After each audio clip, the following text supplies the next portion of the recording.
ನಮ್ಮ ಕನ್ನಡ ಚಿತ್ರರಂಗದ ಪ್ರತಿಭಾವಂತ ನಟಿ, ಬ್ಯೂಟಿಫುಲ್ ನಟಿ. ನೀವು ಒಂದು ಮಗುವಿನ ತಾಯಿ ಅಂತ ಹೇಳಲಿಕ್ಕೆ ಆಗೋದೇ ಇಲ್ಲ. ಸುಂದರವಾದ ನಟಿ, ತುಂಬಾ ಚೆನ್ನಾಗಿ ಕನ್ನಡ ಮಾತಾಡ್ತಾರೆ. Kannada of course is my mother tongue. ನಿನ್ನ ಮುಂದೆ ನಿಂತ್ರೆ ಅವರು ಜೂನಿಯರ್ ಆರ್ಟಿಸ್ಟ್. ಬೇರೆ ಬೇರೆ ಭಾಷೆಯವರಿಗೆ ತಲುಪೋದಕ್ಕೆ ಏನ್ ಇನ್ಸ್ಪೈರ್ ಮಾಡುತ್ತೆ ನಿಮಗೆ ಅಂತ? ಈ ತರ ಒಂದು ಎಂಕರೇಜ್ಮೆಂಟೇ ಮೇನ್ ಅಂತ ನಂಗೆ ಅನ್ಸುತ್ತೆ. ಬಿಕಾಸ್ ನಾನು ಮಾಡಿರೋದೆಲ್ಲ ಕಮರ್ಷಿಯಲ್ ಸಿನಿಮಾಗಳು, ದೊಡ್ಡ ಸಿನಿಮಾ ಆದ್ರೂ ಹೆಲ್ದಿ ಲೈಫ್ ಸ್ಟೈಲ್ ಫಾಲೋ ಮಾಡ್ತೀರಾ, ಅದ್ರ ಬಗ್ಗೆ ಸ್ವಲ್ಪ ಒಂದು ಝಲಕ್ ಹೇಳೋದಾದ್ರೆ? ಇವಾಗ ನನ್ನ ಮೇನ್ ಫಿಟ್ನೆಸ್ ನನ್ನ ಮಗು ಹಿಂದೆ ಓಡೋದೇ ಆಗೋಗಿದೆ. ಕನ್ನಡ ಸಿನಿಮಾಗಳಲ್ಲಿ ನಾವು ನಿಮ್ಮನ್ನ ಎಕ್ಸ್ಪೆಕ್ಟ್ ಮಾಡಬಹುದಾ? ಏನಾದರೂ ಆಫರ್ಸ್ ಬಂದಿದೆಯಾ, ಹೇಗೆ ಅಂತ? ನಮಸ್ಕಾರ ಸ್ನೇಹಿತರೆ, ನ್ಯಾಷನಲ್ ಟಿವಿಯ ವಿಶೇಷ ಸೆಗ್ಮೆಂಟಿಗೆ ಸ್ವಾಗತ. ನಾನು ಸುಜಯ್ ರಾಜ್. ಸ್ನೇಹಿತರೆ, ಇವತ್ತು ನಮ್ಮ ಜೊತೆಗೆ ನಮ್ಮ ಕನ್ನಡದ ನಟಿನೇ, ಬಟ್ ಸದ್ಯಕ್ಕೆ ಬೇರೆ ಬೇರೆ ಭಾಷೆಗಳಲ್ಲಿ ನಟಿಸಿ ಪಂಚಭಾಷಾ ತಾರೆ ಅಂತ ಅನ್ಸ್ಕೊಂಡಿದ್ದಾರೆ. ಆಲ್ಮೋಸ್ಟ್ ಒಂದು 7 ವರ್ಷಗಳ ನಂತರ ನಮ್ಮ ಕನ್ನಡ ಚಿತ್ರರಂಗಕ್ಕೆ ಕನ್ನಡದ ಸಿನಿಮಾ ಮೂಲಕ ಮತ್ತೆ ವಾಪಸ್ ಆಗಿದ್ದಾರೆ. ಸೊ ರಾಮನ ಅವತಾರ ಸಿನಿಮಾದ ಟ್ರೈಲರನ್ನು ನೀವು ಡೆಫಿನೆಟ್ಲಿ ಯೂಟ್ಯೂಬಲ್ಲಿ ನೋಡಿರ್ತೀರ. ನಮ್ಮ ಕನ್ನಡ ಚಿತ್ರರಂಗದ ಪ್ರತಿಭಾವಂತ ನಟಿ, ಬ್ಯೂಟಿಫುಲ್ ನಟಿ ಪ್ರಣೀತಾ ಸುಭಾಷ್ ಅವರು ನಮ್ಮ ಜೊತೆಗಿದ್ದಾರೆ. ಮಾತಾಡಿಸ್ತಾ ಹೋಗೋಣ ಬನ್ನಿ. Madam, welcome to the Sandalwood industry. ನಿಮಗೆ ಏನ್, ಯಾಕೆಂದರೆ ಆಲ್ಮೋಸ್ಟ್ 7 ವರ್ಷದಿಂದ ನೀವು ಕಾಣಿಸ್ಕೊಂಡಿರಲಿಲ್ಲ. Mass leader was your last cinema actually. So ಯಾಕೆ 7 ವರ್ಷಗಳ ಗ್ಯಾಪು? ಮತ್ತು ಸಾಕಷ್ಟು ಹಿಂದಿ, ಮಲಯಾಳಂ ಎಲ್ಲ ಡೆಬ್ಯೂ ಮಾಡಿದ್ರಿ, ಸಾಕಷ್ಟು ಸಿನಿಮಾಗಳಲ್ಲಿ ಆ್ಯಕ್ಟ್ ಮಾಡಿದ್ರಿ, ರಿಯಾಲಿಟಿ ಶೋ ಜಡ್ಜ್ ಮಾಡಿದ್ರಿ ಆ್ಯಕ್ಚುಲಿ ಬೇರೆ ಭಾಷೆಯಲ್ಲಿ. ಸೊ ಯಾಕೆ 7 ವರ್ಷಗಳ ಗ್ಯಾಪ್ ಆಯಿತು ಅಂತ? ಸೊ ಇದೇನು ಬೇಕು ಅಂತ ತಗೊಂಡಿದ್ದಲ್ಲ. ಸೊ ಕನ್ನಡದಲ್ಲಿ ಸಿನಿಮಾ ಮಾಡ್ತಾ ಮಾಡ್ತಾ ಬೇರೆ ಭಾಷೆಗಳಿಂದನೂ ಆಫರ್ಸ್ ಬರ್ತಾಯಿತ್ತು. ಸೊ ಹಿಂದಿ ಸಿನಿಮಾ ಮಾಡಬೇಕು ಅಂತ ನಂಗೆ ಎಲ್ಲ ಹೀರೋಯಿನ್ಗಳಿಗೂ ಖಂಡಿತ ಆಸೆ ಇರುತ್ತೆ. ಸೊ ಹಿಂದಿನಲ್ಲಿ ಅಜಯ್ ದೇವ್ಗನ್ ಅವ್ರ ಜೊತೆ ಭೋಜ್ ಆಗಲಿ, ಹಂಗಾಮ 2 ಶಿಲ್ಪಾ ಶೆಟ್ಟಿ ಅವರ ಟೀಮ್ ಜೊತೆ ಆಗಲಿ ಬಂತು. 2 ಸಿನಿಮಾ ಸೈನ್ ಮಾಡಿ ಅದು ಶೂಟ್ ಮಾಡುವಾಗಲೇ ಈ ಸಿನಿಮಾ ಕೂಡ ಶೂಟ್ ಮಾಡಿದ್ದು. ಆನಂತರ ಕೋವಿಡ್ ಬಂತು, ಆನಂತರ ಮದುವೆ ಆಯಿತು. ಅದ ನಂತರ ಇದು ಮಲಯಾಳಮಲ್ಲಿ ಒಂದು ಸಿನಿಮಾ ದಿಲೀಪ್ ಅವ್ರ ಜೊತೆ ರೀಸೆಂಟಾಗಿ ಪೊಲೀಸ್ ಪಾತ್ರದಲ್ಲಿ. ಸೊ ಇದಿಷ್ಟು ಆದಮೇಲೆ ಈ ಸಿನಿಮಾ ರಿಲೀಸ್ ಆಗ್ತಾಯಿದೆ. ಸೊ ಸಂತೋಷ ಆಗ್ತಾಯಿದೆ. ಸೊ ಈ 7 ವರ್ಷಗಳ ಗ್ಯಾಪ್ ಒಂದು ಕಡೆ, ಪ್ಲಸ್ ನೀವು ಇಂಡಸ್ಟ್ರಿಗೆ ಎಂಟರ್ ಆಗಿ ಆಲ್ಮೋಸ್ಟ್ ಈಗ 14 ವರ್ಷ ಆಯಿತು. 2010 ಡೆಬ್ಯೂ ಮಾಡಿದ್ದು ನೀವು. ಸೊ ಕನ್ನಡ ಸಿನಿಮಾ ಮೂಲಕನೇ ಡೆಬ್ಯೂ ಮಾಡಿರೋಂಥದ್ದು. ಸೊ ಈಗ ಮತ್ತೆ 14 ವರ್ಷದ ನಂತರ ನಿಮ್ಮ ಈ ಜರ್ನಿನ ಸುಮ್ಮನೆ ಹಿಂದೆ ತಿರುಗಿ ನೋಡೋದಾದರೆ ಎಷ್ಟು ಖುಷಿ ಆಗುತ್ತೆ ನಿಮಗೆ ಅಂತ?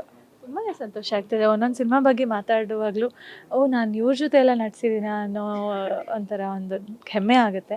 ಅದ್ರ ಜೊತೆಗೆ ನಮ್ಮ ಸೌತ್ ಇಂಡಿಯನ್ ಸಿನಿಮಾ ಈ ಒಂದು ರೀಸೆಂಟ್ ಒಂದು 5 ಇಯರ್ಸಲ್ಲಿ ಎಷ್ಟು ಮಟ್ಟಕ್ಕೆ ಬೆಳೆದಿದೆ. ಒಂದು KGF ಆಗಲಿ, RRR ಆಗಲಿ, ಅದು ಆಸ್ಕರ್ ತನಕ ಹೋಗಿ ಏನೆಲ್ಲ ನಡೀತಾ ಇದೆ. ಸೊ ಖಂಡಿತ ಈ ಒಂದು ದೊಡ್ಡ ಇಂಡಸ್ಟ್ರಿ ಸೋ ಮಚ್ ಪ್ರೌಡ್. ಅಂದರೆ ಎಷ್ಟು ಹೆಮ್ಮೆ ಆಗುತ್ತೆ ಇಂಥ ಒಂದು ಇಂಡಸ್ಟ್ರಿನಲ್ಲಿ ನಾನು ಒಂದು ಸಣ್ಣ ಒಂದು ಇದಂತ ಅಂದ್ಕೊಳ್ಳೋಕ್ಕೆ. ನಾನು ಕನ್ನಡ ಚಿತ್ರರಂಗ ಆಗಿರ್ಬೋದು ಅಥವಾ ಇಡೀ ಸಿನಿಮಾ ರಂಗದಲ್ಲಿ ಒಬ್ಬ ಹೀರೋಯಿನ್ 14 ವರ್ಷ ಅಂದರೆ ಸವೆಸಿರೋದು ಅಂತ ಹೇಳಿದ್ರೇ it's a long journey. Because ಹೀರೋಗಳಿಗೆ ಜಾಸ್ತಿ ಲಾಂಜಿವಿಟಿ ಅಂತ ಹೇಳ್ತೀವಿ. ಬಟ್ ನಿಮ್ಮನ್ನು ನೋಡಿದರೆ ಎಲ್ಲೂ ಕೂಡ ನೀವು ಡೆಬ್ಯೂ ಆ್ಯಕ್ಟರ್ ಥರನೇ ಕಾಣ್ತೀರಾ ಆ್ಯಕ್ಚುಲಿ. ಪ್ಲಸ್ ಎಲ್ಲೂ ಕೂಡ ನೀವು ಒಂದು ಮಗುವಿನ ತಾಯಿ ಅಂತ ಹೇಳಲಿಕ್ಕೆ ಆಗೋದೇ ಇಲ್ಲ. ಸೊ ಇದು compliment. Plus at the same time ಎಲ್ಲೋ ಒಂದು ಕಡೆ ತುಂಬ ಚೂಸಿನಾ ಅನ್ನುವಂತಹ ಥಾಟ್ ಕೂಡ ಬಂತು. ಅಂದರೆ ಇಷ್ಟು ಸುಂದರವಾದ ನಟಿ, ತುಂಬ ಚೆನ್ನಾಗಿ ಕನ್ನಡ ಮಾತಾಡ್ತಾರೆ, ತುಂಬ ಚೆನ್ನಾಗಿ ನಟಿಸ್ತಾರೆ, ಬಟ್ ಆದರೂ ಕನ್ನಡ ಸಿನಿಮಾಗಳಲ್ಲಿ ಜಾಸ್ತಿ ಕಾಣಿಸ್ಕೋತಾ ಇಲ್ವಲ್ಲ? ಅದು ನಿಮ್ಮ ಅಭಿಮಾನಿಗಳಿಗೂ ಡೆಫಿನೆಟ್ಲಿ ಈ ಪ್ರಶ್ನೆ ಬಂದಿರುತ್ತೆ. ಸೊ ನಿಮ್ಮ 6.5 ಮಿಲಿಯನ್ ಇನ್ಸ್ಟಾಗ್ರಾಮ್ ಫಾಲೋವರ್ಸ್ಗೂ ನೀವು ಆನ್ಸರ್ ಕೊಡ್ಬೋದು, ಪ್ಲಸ್ ಕನ್ನಡ ಪ್ರೇಕ್ಷಕರಿಗೂ ಕೂಡ ಆನ್ಸರ್ ಕೊಡ್ಬೋದು. ಏನು ಹೇಳೋಕ್ಕೆ ಇಷ್ಟಪಡ್ತೀರಾ? ಇವತ್ತು ನಾನು ಈ ಫಂಕ್ಷನಿಗೆ ಬಂದಿದ್ದು ತುಂಬ ಸಂತೋಷ ಆಗ್ತಾ ಇರೋದು ಇದೊಂದೇ ಪಾಯಿಂಟ್. ಎಲ್ಲರೂ ಇಷ್ಟು ಕೇಳ್ತಾ ಇದ್ದಾರೆ Kannada cinema back to back sign ಮಾಡಿ ಅಂತ. ತುಂಬಾ ಸಂತೋಷ ಆಗ್ತದೆ. ಆ್ಯಂಡ್ ನನಗೂ ಒಂದು ಎಂಕರೇಜ್ಮೆಂಟ್ ನಿಮ್ಮ ಕಡೆಯಿಂದ ಈ ಥರ ಒಂದು ಕೇಳಿಸ್ಕೊಂಡು. ಸೊ ಖಂಡಿತ ನಾನು I will consider it. Of course ಮಗು ಇದೆ, ಇದೆಲ್ಲ ನಡೀತಾ ಇದೆ. ಸೊ ಆ್ಯಕ್ಚುಲಿ ನಾನು ಎಲ್ಲ ಒಟ್ಟಿಗೆ ಮ್ಯಾನೇಜ್ ಮಾಡಬೇಕು ಅಂದರೆ ಕಷ್ಟ, ಬಟ್ ಡೆಫಿನೆಟ್ಲಿ ಸೈನ್ ಮಾಡೋಕ್ಕೆ ಇಷ್ಟಪಡ್ತೀನಿ. ಇನ್ನು ಈಗ ರಾಮನ ಅವತಾರ ಸಿನಿಮಾ ಬಗ್ಗೆ ಹೇಳೋದಾದ್ರೆ, ಸೊ ರಿಷಿ ಅಂತಹ ಒಬ್ಬ ಪ್ರತಿಭಾವಂತ ನಟ ಅಂತ ನಮಗೆ ಆಲ್ರೆಡಿ ಪ್ರೂವ್ ಮಾಡಿದ್ದಾರೆ ಅವರು. ಸೊ ಅವ್ರ ಜೊತೆಗೆ ಕೊಲಾಬ್ರೇಟ್ ಮಾಡುವಂಥದ್ದು, ಈ ಒಂದು ತಂಡದ ಜೊತೆಗೆ ಕೊಲಾಬ್ರೇಟ್ ಮಾಡುವಂಥದ್ದು ಏನು ನಿಮಗೆ ಅಷ್ಟು ಅಂದರೆ ಇನ್ಸ್ಪೈರ್ ಮಾಡಿದ್ದೇನು ಈ ಟೀಮ್ ಜೊತೆ ವರ್ಕ್ ಮಾಡಬೇಕು ಅಂತ? ಏನು ನಿಮಗೆ actually what was the driving factor ಅಂತ? ಎಸ್ಪೆಷಲಿ ರೀಸೆಂಟ್ ಟೈಮ್ಸಲ್ಲಿ ನಾವು ನೋಡಿದರೆ ಈ ಒಂದು ಎಸ್ಪೆಷಲಿ ಮೂವೀಸ್ ನಂಗೆ ಫೋನ್ ಕಾಲ್ ಬಂದಾಗ ಆಲ್ಮೋಸ್ಟ್ 2019-20 ಟೈಮಲ್ಲಿ, ಅವಾಗ ಈ ಥರ ಸಿನಿಮಾಗಳು ಒಂಥರ ಕಾನ್ಸೆಪ್ಟ್ ಬೇಸ್ ಸಿನಿಮಾಗಳು ಜಾಸ್ತಿ ಓಡ್ತಾಯಿತ್ತು. ಒಂದು ಆಪ್ರೇಷನಲ್ ಮೇಲೆ ಆಗಲಿ, ಆಮೇಲೆ ಇದು ರಕ್ಷಿತ್ ಶೆಟ್ಟಿ ಅವ್ರದ್ದು 1, 2, 3 ಮೂವೀಸ್ ಆಗಲಿ, ಎಲ್ಲ ಕಾನ್ಸೆಪ್ಟ್ ಬೇಸ್ಡ್ ಇತ್ತಲ್ಲ. ಸೊ ನನಗೂ ಆ ಥರ ಸಿನಿಮಾ ಮಾಡಬೇಕು ಅಂತ ಆಸೆ ಇತ್ತು. ಬಿಕಾಸ್ ನಾನು ಮಾಡಿರೋದೆಲ್ಲ ಕಮರ್ಷಿಯಲ್ ಸಿನಿಮಾಗಳು, ದೊಡ್ಡ ಸಿನಿಮಾ ಆದ್ರೂ ಅದು ಸ್ಕೇಲ್ ಬೇರೆ ಥರ ಇತ್ತು. ಸೊ ಇದೊಂದು ಜಾಲಿ ಸಿನಿಮಾ, ಸೆಟ್ ಕೂಡ ಒಂದು ಫನ್ ಟೀಮ್ ಅಂತ ಹೇಳ್ಬೋದು. ಸೊ ಇವ್ರ ಜೊತೆ ಏನು ಇವ್ರ ಐಡಿಯಾಸ್ ಏನು, ನಾವು ಈ ಥರ ಒಂದು ಸಿನಿಮಾದಲ್ಲಿ ನಾವು ಒಂದು ಪಾತ್ರ ಮಾಡಬೇಕು ಅಂತ ನನಗೆ ಇತ್ತು. ಸೊ ಈ ಥರ ಸಿನಿಮಾ ಬಂದಾಗ ಐ ಟುಕ್ ಇಟ್ ಅಪ್. ಇನ್ನು ಪ್ರಣೀತ್ ಅವ್ರು ಆ್ಯಕ್ಚುಲಿ ಯಾವುದೇ ಲ್ಯಾಂಗ್ವೇಜಲ್ಲಿ ಅವರು ಸಿನಿಮಾ ಮಾಡಿದ್ರು, ಆ್ಯಕ್ಟ್ ಮಾಡಿದ್ರು ಕೂಡ ಸೊ ಆ ಲ್ಯಾಂಗ್ವೇಜಿಗೆ ಸೇರಿದವರೇನೆ, ಅಂದರೆ ಅಲ್ಲಿನ ಹೆಣ್ಮಗಳ ಥರನೇ ಆ್ಯಕ್ಚುಲಿ ನೀವು ಕಾಣಿಸ್ಕೊಂಡಿರ್ತೀರ ಆಲ್ಮೋಸ್ಟ್. ಸೊ ಅಂದರೆ ವಾಟ್ ಇನ್ಸ್ಪೈರ್ಸ್ ಯು ಬೇಸಿಕಲಿ, ಅಂದರೆ ಬೇರೆ ಬೇರೆ ಮಜಲುಗಳಲ್ಲಿ ನಿಮ್ಮನ್ನು ನೀವು ಕಾಣಿಸ್ಕೊಳ್ಳೋದಕ್ಕೆ, ಬೇರೆ ಬೇರೆ ಪಾತ್ರಗಳಲ್ಲಿ ನಿಮ್ಮನ್ನು ಬೇರೆ ಬೇರೆ ಭಾಷೆಯವರಿಗೆ ತಲುಪೋದಕ್ಕೆ ಏನು ಇನ್ಸ್ಪೈರ್ ಮಾಡುತ್ತೆ ನಿಮಗೆ ಅಂತ? I don't know, first of all ನಿಮ್ಮೆಲ್ಲರ ಒಂದು ಈ ಥರ ಒಂದು ಎಂಕರೇಜ್ಮೆಂಟೇ ಮೇಯ್ನ್ ಅಂತ ನಂಗೆ ಅನಿಸುತ್ತೆ. ಸೊ ಏನೇ ಇದ್ದರೂ, ಯಾವುದೇ ಭಾಷೆ ಇದ್ದರೂ, ಈಗ ಹಿಂದಿ ಇದ್ದರೂ ಅಲ್ಲಿಂದ ಬಂದ ಒಂದು ಪ್ರತಿಕ್ರಿಯೆ.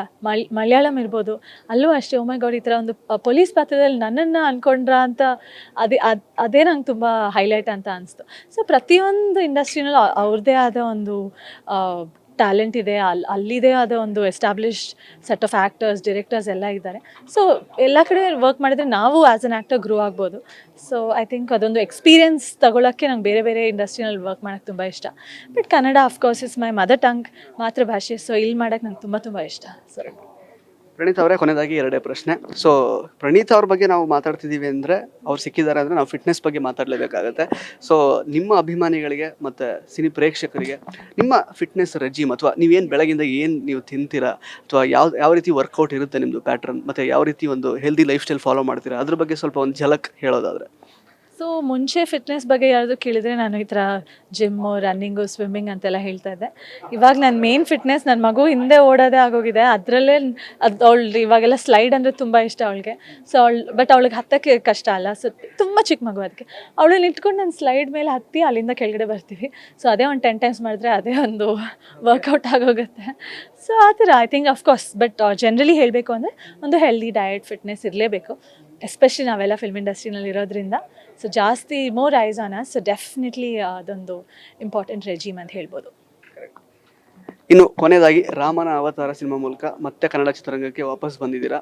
ಇನ್ನೂ ಹೆಚ್ಚೆಚ್ಚು ಸಿನಿಮಾಗಳಲ್ಲಿ, ಕನ್ನಡ ಸಿನಿಮಾಗಳಲ್ಲಿ ನಾವು ನಿಮ್ಮನ್ನು ಎಕ್ಸ್ಪೆಕ್ಟ್ ಮಾಡಬಹುದಾ? ಏನಾದರೂ ಆಫರ್ಸ್ ಬಂದಿದೆಯಾ, ಹೇಗೆ ಅಂತ? ಖಂಡಿತ.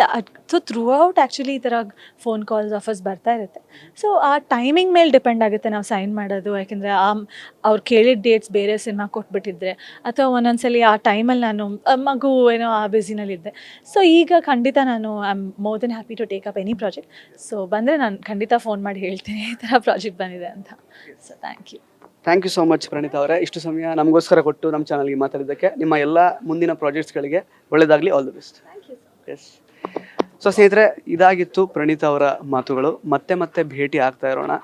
ರಾಮನ ಅವತಾರ ಸಿನಿಮಾ ಆ್ಯಕ್ಚುಲಿ ಇದೆ ಮೇ 10ನೇ ತಾರೀಕು ಬಿಡುಗಡೆ ಆಗ್ತಾ ಇದೆ. ಈ ಸಿನಿಮಾನ ಥಿಯೇಟ್ರಲ್ಲೇ ನೋಡಿ. ಧನ್ಯವಾದಗಳು.